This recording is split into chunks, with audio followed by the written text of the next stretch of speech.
ডানকুনির ১ নম্বর ওয়ার্ডের সাতঘরার মানুষ মাতলেন বসন্ত উৎসব যাপনে। রোজার মাসেই ধর্ম বর্ণ বিভেদ মুছে দিল রঙের এই উৎসব। এদিন ডানকুনির ১ নম্বর ওয়ার্ডে তৃণমূল মহিলা কংগ্রেসের পরিচালনায় আয়োজিত হয় প্রথমবারের এই বসন্ত যাপন। উপস্থিত থেকে মহিলাদের উৎসাহ যোগান খোদ পৌরমাতা তথা ডানকুনির পৌরপ্রধান হাসিনা সাবনাম। পাশাপাশি খুদেদের আবৃত্তি থেকে নৃত্য ও সঙ্গীত পরিবেশনে মুগ্ধ হন ও উচ্ছ্বসিত হন দর্শকরাও।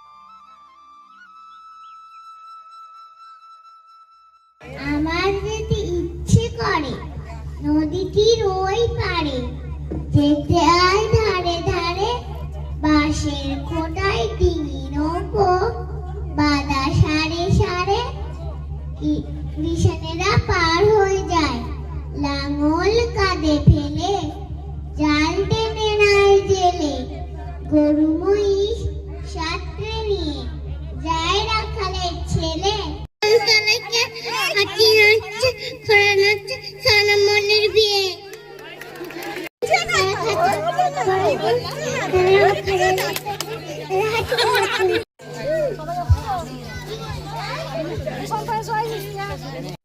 সবাইকে নিয়ে বসন্ত উৎসবে মেতে উঠেছেন, কি বলবেন, কি বার্তা থাকবে? দেখুন, পশ্চিমবঙ্গ আমরা দিদির নির্দেশ দিদির অনুপ্রেরণায় আমরা কিন্তু প্রতিটি উৎসবে আমরা সবাই মিলে সামিল হই।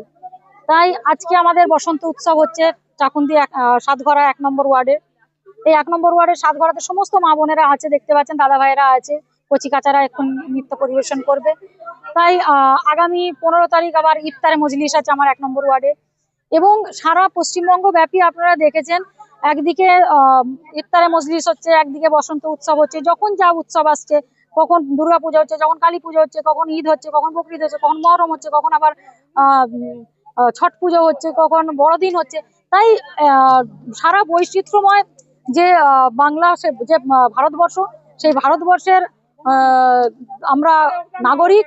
এবং আজকের দিনে আমরা এই বসন্ত উৎসবে আমাদের দিদির সঙ্গে আমরা যারা রয়েছি, আমরা দিদি বোনেরা যারা, আমরা এখানে যারা দিদি বোনেরা রয়েছি, তারা আজকে আওয়াজ তুলেছে যে বসন্ত আজ বঙ্গে মহিলাদের সঙ্গে আজকে বসন্ত একসঙ্গে মিলিত হয়ে আমরা আনন্দ উৎসবে মেতে উঠেছি।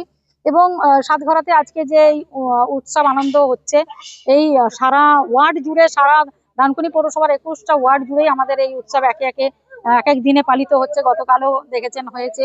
তাই বিভিন্ন ওয়ার্ডে বিভিন্ন ভাবে আমরা পালিত করছি এবং সারা পশ্চিমবঙ্গ জুড়ে আমাদের এই বসন্ত উৎসব পালন করা হচ্ছে। এসআইআর আবহের মধ্যে ভোটার লিস্ট বেরোনো, মানুষের নাম বাদ যাওয়া, তার মধ্যে বসন্ত উৎসব, এগুলো নিয়ে বিরোধীরা বলছে যে মানুষের পাশে না থেকে খেলায় মেলায় তৃণমূল ফুলে ফেপে উঠেছে, কি বলবেন? এটা বিরোধীরা বলছে, রাস্তায় ধর্নায় বসছেন। আগামী ৬ তারিখ দিদিমণি রাস্তায় নামছেন, আপনারা জানেন, ধর্নায় বসছেন। আপনারা দেখেছেন কি কেউ গিয়ে, কোনো বিরোধীরা গিয়ে, কেউ কি গিয়েছিল দিল্লিতে? কে গিয়েছিল? মমতা বন্দ্যোপাধ্যায় গিয়েছিলেন, অভিষেক বন্দ্যোপাধ্যায় গিয়েছিলেন। তাই ওদের কাছ থেকে শিক্ষা নিতে হবে না। আর আজকে এসআইআর এর নাম করে আজকে যারা বৈধ ভোটার তাদেরকে বাদ দেওয়ার যে চক্রান্ত, সেটা আপনারা জানেন যে নির্বাচন কমিশন, এবং শুধু নির্বাচন কমিশন না, এটা বিজেপির চক্রান্ত। তাদেরকে নির্বাচন কমিশনকে হাতিয়ার করে এটা করা হচ্ছে। আজকে মাইনরিটি এলাকায় বিশেষ করে বেশি করে যাদের অ্যাডজুডিকেশন যেটা করা হয়েছে, আমার নিজের ওয়ার্ডে ৭০ বেশি আমার অ্যাডজুডিকেশন করা হয়েছে। অথচ তাদের বংশ পরম্পরায় এখানে আছে, শুধু ১০ বছর ২০ বছর নয়, কয়েকশো বছর ধরে তারা এখানে আছে, তাদের সমস্ত রকম ডকুমেন্টস আছে, তারপরেও বিচারাধীন করা হচ্ছে। তা আশা করব নিশ্চিতভাবে বিচার ব্যবস্থার প্রতি আস্থা ভরসা আছে, নিশ্চিতভাবে আমরা আশা করব যে আবার ওরা ঠিক তাদের নাগরিকত্ব, তাদের বৈধ ভোটার যারা, তারা নিশ্চিতভাবে তারা ভোটাধিকার পাবে। আগামী দিনে তারা নিশ্চিতভাবে ভোট দেবে এবং এই যে বিজেপির চক্রান্ত, সেই বিজেপির চক্রান্তকে নস্যাৎ করে সুপ্রিম কোর্ট নিশ্চিতভাবে ঠিকঠাক রায় দেবেন। দিদি, শেষ একটি প্রশ্ন, এটা হচ্ছে আপনার বিধানসভা এলাকার বিধায়িকা, তার নাম নেই। এই যে নাম না থাকা, এটা কি এই বিধানসভা ভোটে এই আপনার কনস্টিটিউশনে কোনো রকম এফেক্ট ফেলবে বলে মনে করছে? আজকে বিধায়কের নাম থাকবে না কেন?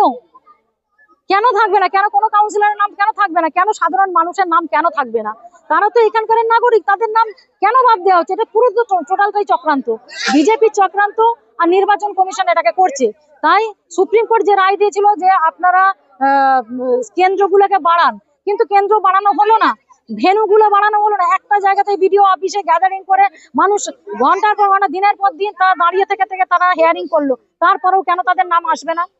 আজকে সেখানে আমাদের দিদিকে যেতে হলো, মুখ্যমন্ত্রী মমতা বন্দ্যোপাধ্যায়, অভিষেক বন্দ্যোপাধ্যায়কে যেতে হলো, সেখানে গিয়ে তাদেরকে নির্বাচন কমিশনকে বলতে হলো, সুপ্রিম কোর্টের কাছে দিদি আর্জি জানালো। কেন এইগুলো বারবার, কেন আমাদের বাংলার প্রতি এরকম ভাবে কেন অত্যাচার করা হবে? কেন নির্বাচন কমিশন কেন এইভাবে নির্যাতন করবেন? নির্বাচন কমিশনকে আমি অনুরোধ করব, আমরা চাইবো যে যারা বৈধ ভোটার, তারা প্রত্যেকটা ভোটার যেন তাদের ভোটাধিকার অধিকার পায়, তারা যেন এই বিধানসভায় তারা যেন প্রত্যেকে ভোট দিতে পারে।